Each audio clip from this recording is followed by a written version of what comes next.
Hello সবাইকে, আশা করি সবাই খুব ভালো আছো। পুরীর ব্লগের পরে এবার হবে ডুয়ার্সের ব্লগ, কারণ কালকে আমরা নর্থ বেঙ্গল যাচ্ছি। জানি অফ সিজন, স্টিল একটা ভালো রিসোর্ট বুক করেছি, নতুন খুলেছে একদম মূর্তির ধারে। তোমরা নিশ্চয়ই জানো এই সময়টায় ব্রিডিং সিজন, তো জঙ্গলে নট অ্যালাউড।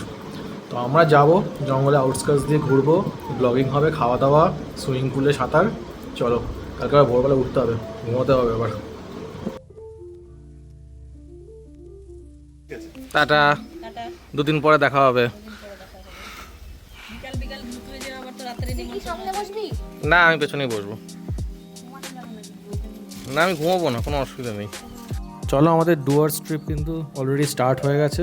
মোটামুটি 8:30টার মধ্যে আমরা বেরিয়ে গেছিলাম বাড়ি থেকে। আজকে যা ওয়েদার, কাঞ্চনজঙ্ঘা দেখারও কোনো চান্সই নেই, ওই পুরো মেঘলা হয়ে গেছে। গত পরশু দিন, হ্যাঁ,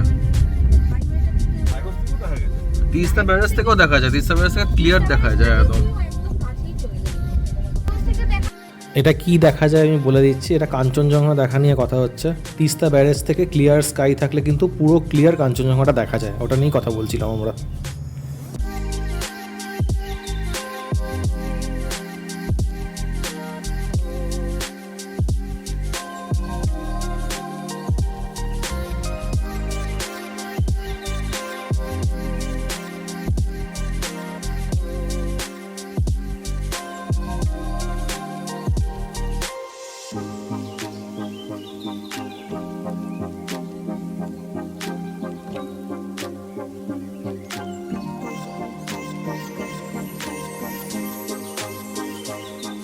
তো ফাইনালি পাক্কা 1.5 ঘন্টা পরে আমরা একটা জায়গায় দাঁড়ালাম ব্রেকফাস্টের জন্য। এই জায়গাটা প্রচুর ভিড় ছিল, মানে তো ফুল কনফিউজ হয়ে গেছিলাম কি করব, কোথায় নেব। এদের নিয়ম হচ্ছে টাকা দিয়ে তারপরে কুপন নিতে হবে, কুপনটায় দিলে তারপর তোমাকে খাবার দেবে। এই হচ্ছে খাবার, 5 পিস লুচি, একটুখানি ছোলার ডাল আর চাটনি, ঠিক আছে, ওই আর কি খাবার। তো খেয়ে আবার আমরা রওনা দিলাম।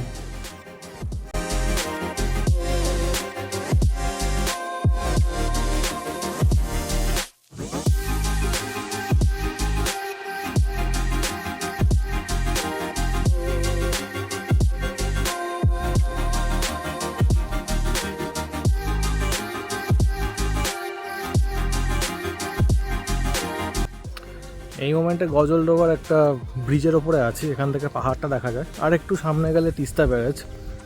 তো বৃষ্টি পড়ছে তার মধ্যে আবার। অনেকক্ষণ ড্রাইভিংয়ের পরে একটু নামলাম, সেই ব্রেকফাস্টের সময় নেমেছিলাম, তারপরেই আবার নামলাম। তো বাকিটা একটু ঘুরিয়ে দেখাই তোমাদের।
এখান থেকে তিস্তা ব্যারেজটা কত দূর? ওই দিকে না? আর এখান থেকে তিস্তা ব্যারেজ আরও 3 কিলোমিটার হবে, ওখানেও দাঁড়াবো। তো মারাত্মক স্রোত থাকবে জলে। তো এটা হলো তিস্তা ব্যারেজ। অপোজিটে যে পাহাড়গুলো দেখছো, এই পাহাড়গুলো কিন্তু দার্জিলিংয়ের পাহাড়। এইখান থেকে ক্লিয়ার স্কাই থাকলে ফুল কাঞ্চনজঙ্ঘাটা দেখা যায়। জলের মারাত্মক স্রোত, কারণ রেইনি সিজন বলে, সেটা দেখতেই পাচ্ছ।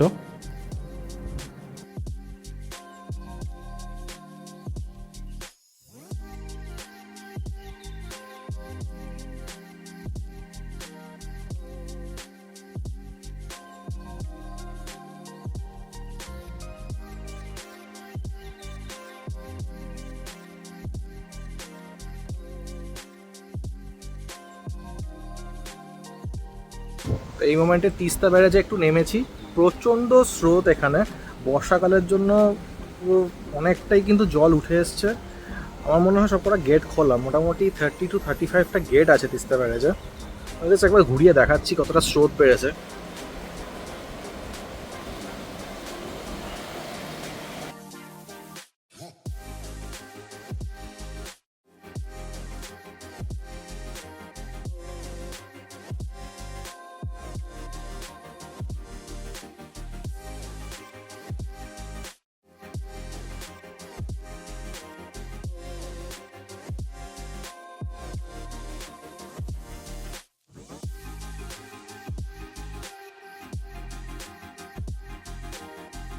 তো আমাদের ড্রাইভার বলল একটা জায়গা দিয়ে নিয়ে যাচ্ছি, এখানে জঙ্গলটা অনেকটা ঘন আর বেশ সুন্দর জঙ্গলটা। এটা হলো বৈকুণ্ঠপুরের জঙ্গল।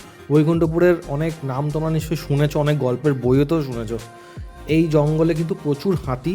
এখন অবশ্য ব্রিডিং সিজন, ওরা ভেতরে থাকে, বাট সিজনের সময় এই চ্যানেলগুলো দিয়ে কিন্তু প্রচুর হাতি যায়। আর জঙ্গলটা খুব নিরিবিলি আর নির্জন।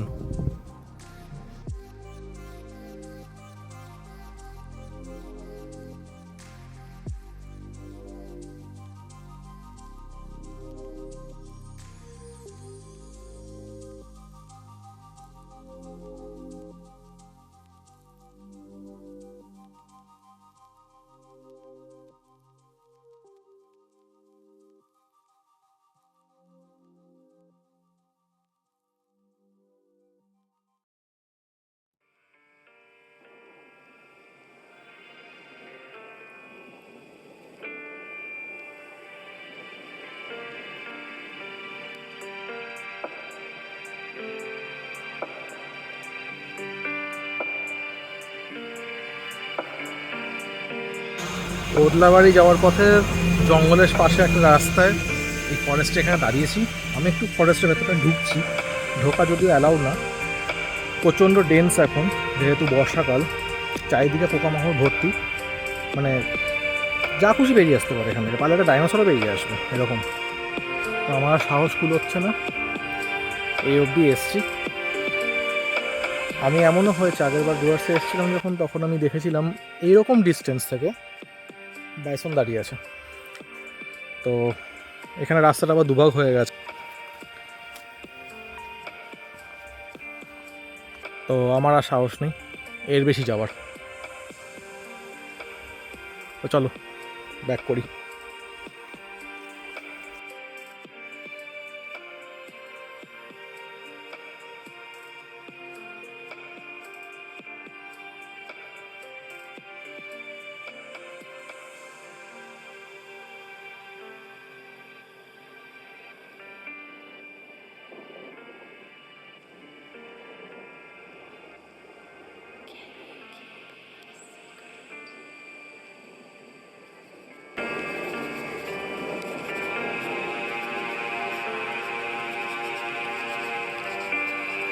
তো ফাইনালি আমরা হোটেল চলে এসেছি।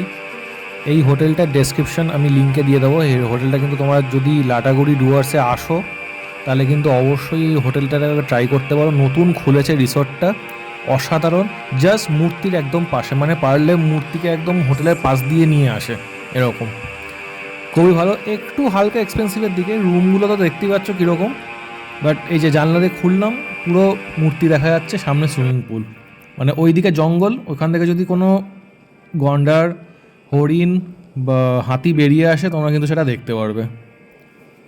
আর একদম জাস্ট মূর্তির পাশে, একটু পরে সুইমিং পুলে নামবো। এটা হচ্ছে সুইমিং পুলটা সামনে,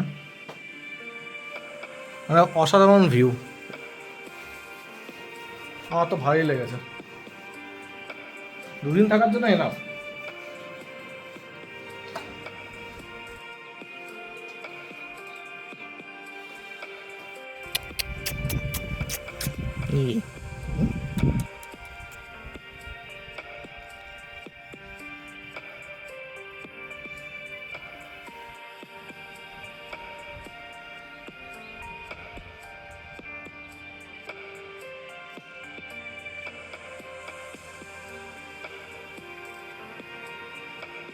সুইমিং পুলে আধা ঘন্টা থাকার পরে একটু নদীর তীরে গেছিলাম, এখানে দেখছিলাম মাঝিরা মাছ ধরছিল। নদীতে কিন্তু ওই মোমেন্টে মারাত্মক স্রোত ছিল, কারণ ওই সময়টা হাই টাইড।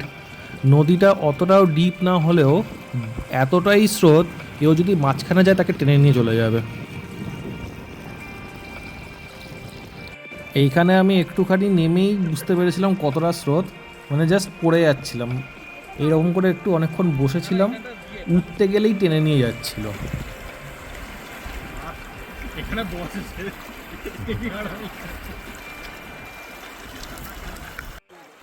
কোথায় হাগা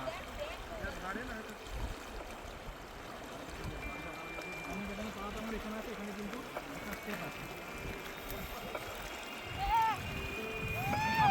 বসে পড় বসে পড় বসে পড় বসে পড় এই পাটা দেখা এই এখানে বস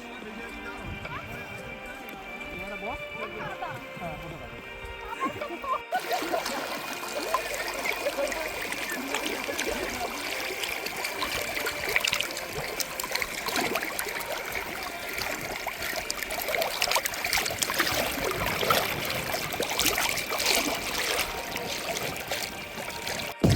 হাই, কেমন লাগছে? কোথায় বসে আছি দেখতে পাচ্ছ, মূর্তির ধারে একদম। এখানটার জলটা কিন্তু বেশ ঠান্ডা, আর এই পার্টিকুলার এই জায়গাটাতে একটু কাদা আছে জলে, বাট ঠিক আছে। কিন্তু জলে মারাত্মক স্রোত, মানে বুক অব্দি জল হলেও জলের আমার ভরসা নেই, আমার টেনে নিয়ে চলে যাবে। তো এখানেই বসে আছি, চিল করছি আরামসে। এই পাহাড়ের জলে পেডিকিওর হয়ে যাচ্ছে।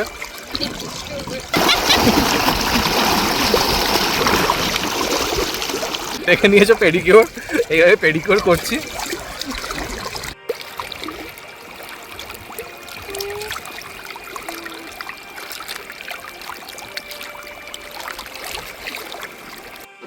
এই লাঞ্চ সেরে উঠলাম, মোটামুটি এখন 4:45 মতন বাজে। একটু রেস্ট নিয়ে হয়তো জঙ্গলের দিকে যাব, মানে গাড়ি নিয়েই যাব। একটু টায়ার্ডও লাগছে। চলো আবার পরে দেখা হবে, টাটা। সেদিন আর ঘুম থেকে ওঠার পরে আর কোথাও বেরোনো হয়নি, শরীরটা খুব ম্যাচ ম্যাচ করছিল সারাদিনে ধকলের পরে। তো ভাবলাম সেই দিনটাতে সুইমিং পুলের ধারে বসে গরম গরম চা, চিকেন পকোড়ার সাথে মূর্তির সৌন্দর্যটা উপভোগ করছিলাম। তো এই ছিল আজকের ভিডিও। ভালো লাগলে please like, share and subscribe. সবাই ভালো থেকো, সুস্থ থেকো। Good bye.